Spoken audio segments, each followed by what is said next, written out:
sobre el tema. Gracias, Presidenta. Es la primera vez que me dan la palabra. Lo hizo cuando fue jefa de gobierno de la Ciudad de México y bienvenida, por supuesto, a que lleve usted las riendas de este país y lo está haciendo muy bien. Según un reporte del Instituto Nacional de Salud Pública, dice lo siguiente.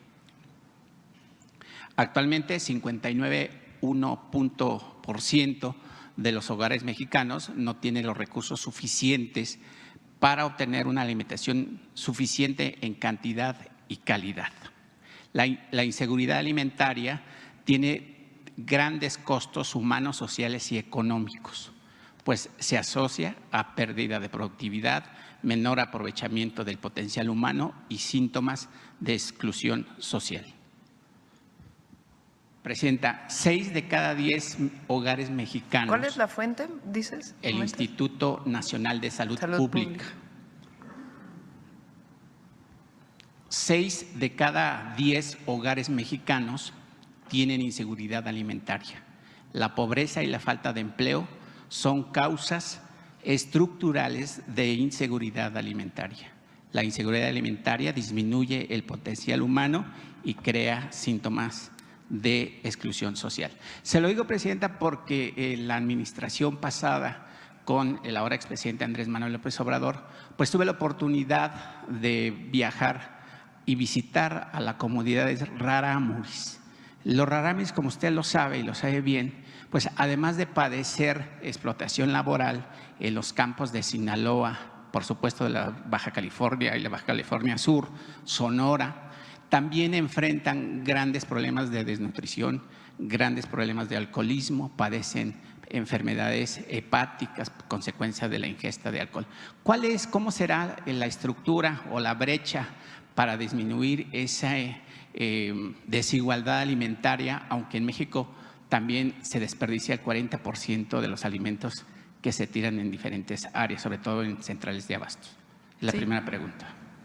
Bueno, primero hay que poner en contexto, porque una disminución de la pobreza reconocida por el Banco Mundial de 9 millones de mexicanos y mexicanas, tanto en ingreso como en otras variables. Eso por un lado. Entonces, ¿qué es lo que estamos planteando? Primero, fortalecer la soberanía alimentaria y también la autosuficiencia de ciertos productos, que no es lo mismo, particularmente frijol, arroz, otras verduras y por supuesto maíz blanco. Ese es un tema.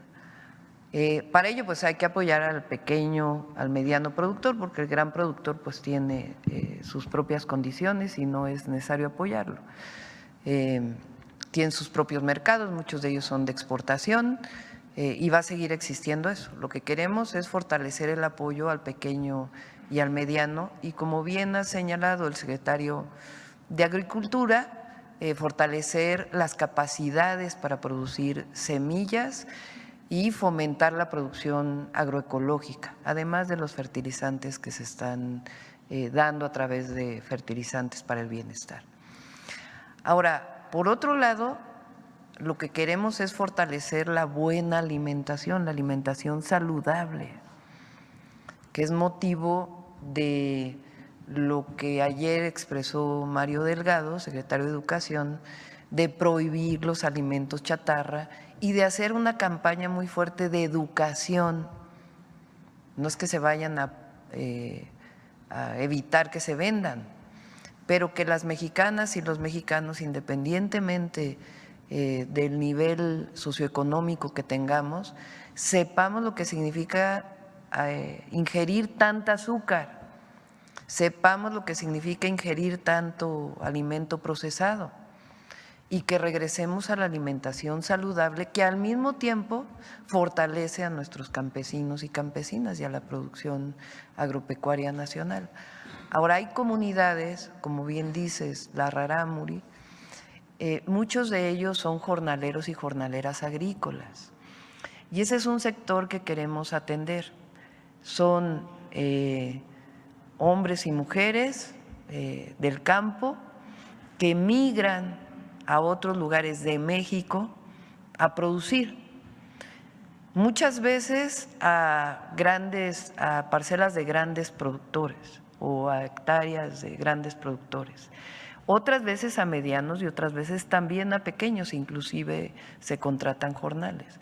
Vamos a empezar por aquellos que se contratan a los grandes productores, porque tienen que tener todos sus derechos sociales. El que trabajes en el campo no quiere decir que no tengas seguridad social, no quiere decir que no tengas acceso a la educación, no quiere decir que no tengas acceso a una guardería si son niños pequeñitos, sobre todo en lugares en donde se utilizan productos agroquímicos que pueden hacer daño a la salud, sobre todo a los más pequeños. Entonces está trabajando todo el gabinete para una propuesta particular para las y los jornaleros agrícolas, que es donde se concentra además una parte de la pobreza extrema todavía en México y particularmente en las comunidades indígenas. Y una de ellas es fortalecer la producción de sus propias parcelas, que no tengan que emigrar y que puedan vivir a partir de la propia producción. Ese es uno de los grandes objetivos de Sembrando Vida, que te quedes en tu parcela cultivando y al mismo tiempo reforestar y recuperar la biodiversidad de México. El tema de los rarámuris, que dice usted que va a hacer un enfoque especial para la atención, si pudieran ahí tomar mi opinión en el tema de que los rarámuris también sufren un grave problema, además de la alimentación y la falta de atención, pareciera que no fuesen mexicanos. Tiene un grave problema que lo recluta el narco, lo reclutan obviamente gente para pues utilizarlos, el término no me gusta, ni lo voy a mencionar, para que puedan transportar drogas y además los hacen después consumidores y eso es obviamente un mercado importante para ese grupo. Sí, se avanzó con el presidente, hay que decirlo, Sí, López claro. Obrador, pero todavía hay que seguir trabajando.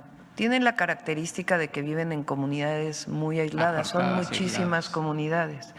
Entonces, tanto caminos como otras acciones de bienestar que son indispensables desarrollar. El solo hecho de que los programas de bienestar hayan llegado a las comunidades rarámuris es importantísimo. Las y los adultos mayores tienen su apoyo, las y los niños, la mayoría de ellos tienen apoyos para ir a la escuela, porque en el caso de comunidades indígenas es universal la beca para niños y niñas, y ahora la vamos a fortalecer. Entonces sí vamos a trabajar ahí y en otros lugares. Perdón por no presentarme, soy Marco Antonio Olvera del periódico digital Hidalgo News y del canal México News World. Una segunda